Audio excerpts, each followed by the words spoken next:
Prime Minister Narendra Modi today released the National Disaster Management Plan. This is the first ever national plan prepared in the country. It will focus on making India disaster resilient and significantly reduce the loss of lives and assets. Government hikes minimum support price for paddy for crop season 2016-17 by 60 rupees per quintal.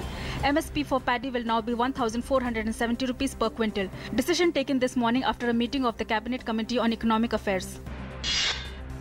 Cabinet approved setting up of India Post Payments Bank as public limited company under Department of Posts with 100% Government of India equity.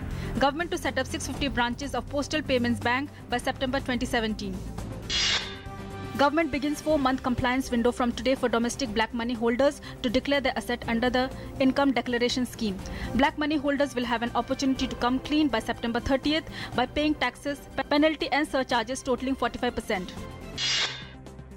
In Japan, India Business Cooperation Committee, Finance Minister meets Japanese business CEOs and addresses investors to park funds in infrastructure and manufacturing sector, showcases Indian economy upward curve in growth trajectory, making it attractive destination for investment. New MSME policy to come by October 31st this year. Micro, Small and Medium Enterprise Minister Kalraj Mishra launches new schemes for choir industry in New Delhi. Says government has come up with a framework for defaulters to ensure the revival and rehabilitation. Appeal against Punjab and Haryana High Court order filed in Supreme Court. High Court had stayed Haryana government's decision to grant reservation to Jats and 5 other communities in jobs and educational institutions under the newly created backward class C category. The admission process to the undergraduate courses in various colleges in Delhi University begins today. The online registration process will continue till June 19th, following which the first cut-off list will be announced on June 27th. Online admission procedure for undergraduates. 15-day Swachh Park campaign gets underway from today. All parks to be rated for cleanliness. Urban Development Ministry issues guidelines, asks states and union territories to focus on ensuring sanitation and cleanliness in all the parks in urban areas.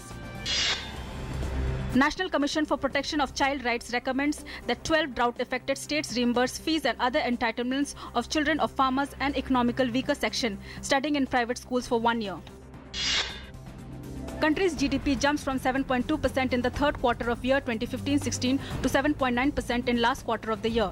India achieves the fiscal deficit target of 3.9% of GDP in 2015-16. India continues to remain a bright spot in the world economy with solid microeconomic parameters.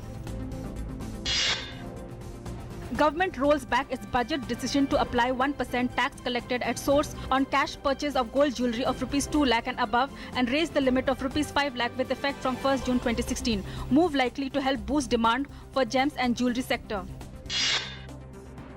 Krishi Kalyan cess of 0.5% comes into effect from today, to be levied on all taxable services aimed at financing and promoting initiative to improve agriculture. Government proposes to collect Rs 5,000 crore during the remaining 10 months of the current fiscal.